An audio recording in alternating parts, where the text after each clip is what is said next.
someone batted an eyelash when Reese's combined chocolate and peanut butter, and Naughty Dog is betting that Uncharted Drake's Fortune, its blend of Tomb Raider and Gears of War, will be just as natural of a combination. Undeniably pretty, is Uncharted equal to the sum of its parts?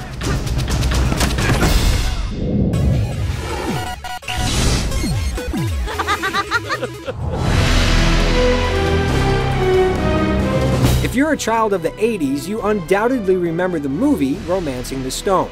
Swap in Nathan Drake for Michael Douglas, Elena for Kathleen Turner, and the lost treasure of El Dorado for the stone, and you have a dead ringer in Uncharted.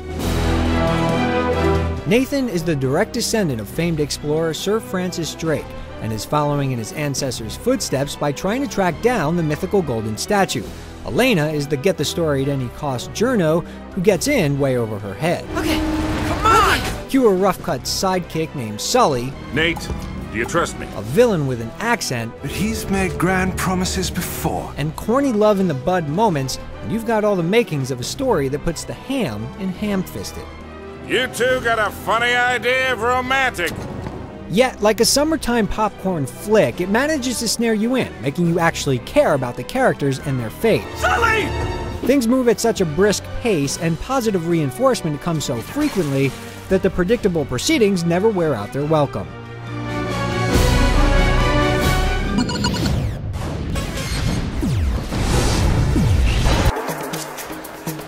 There's only one way to go in Uncharted.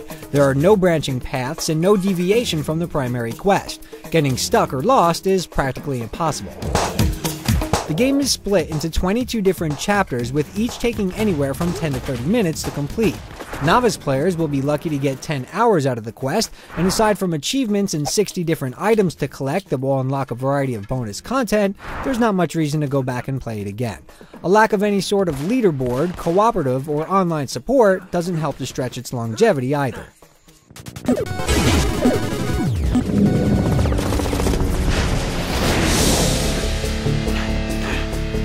Uncharted mixes things up with a variety of gameplay types. Nathan will find himself at the turret of a Jeep, behind the handlebars of a jet ski, and taking command of Gatling guns. But these are mere side dishes compared to the platforming and gunplay that dominate the experience. We're not talking about platforming in the sense of timing and judging distance. Things are much more simplified here and automatic.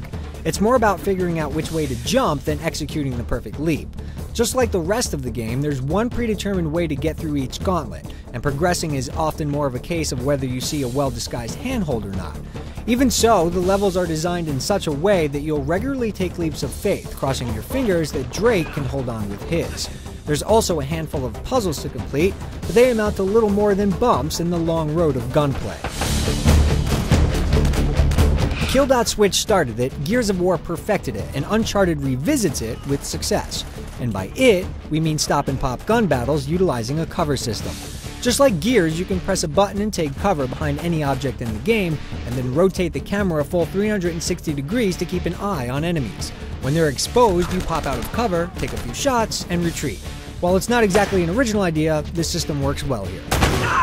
You'll get the typical arsenal of weapons, including pistols, shotguns, machine guns, and grenade launchers. The aiming is silky smooth without the aid of an auto-lock feature. You'll be landing headshots in no time flat. The enemies aren't especially smart, but what they lack in intelligence they make up for in numbers. They'll come from all directions and eventually snap laser scopes onto their guns, making evasive rolls a necessity. Boss fights are basically non-existent, and you get a smattering of context-sensitive moments that happen so infrequently that you're never really prepared for them when they do. Hand-to-hand combat is a possibility, but we don't recommend it. You're basically relegated to one 3-hit combo, and it can be almost impossible to get the timing down. Otherwise, if you're out in the open flailing your arms around, you won't be doing it for long. Uncharted is one of those rare games that borrows elements from all the latest hits without feeling like an also-ran. It manages to simplify gameplay elements that typically frustrate casual players, yet provides enough challenge in the gunplay to satisfy the hardcore.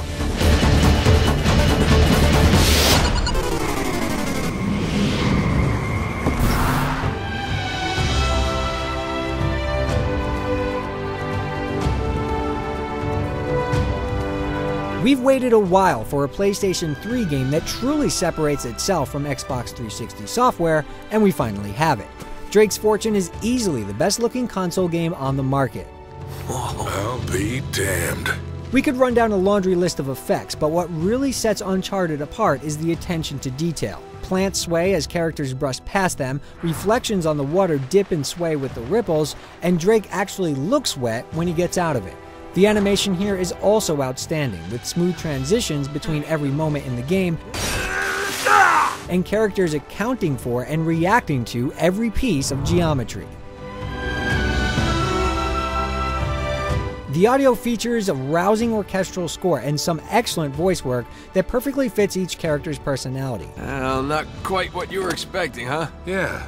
Where's all the damn gold? It goes a long way towards engaging the player, and where production values are concerned, Uncharted lives up to its name. Uncharted Drake's Fortune doesn't do a thing that other games haven't done before, but it's a well-executed compilation of all the gameplay mechanics that have worked over the past few years. Its silly yet lovable plot has franchise written all over it, and while this brief roller coaster ride through the jungle may not have $60 legs, it's the perfect friend for a lost weekend.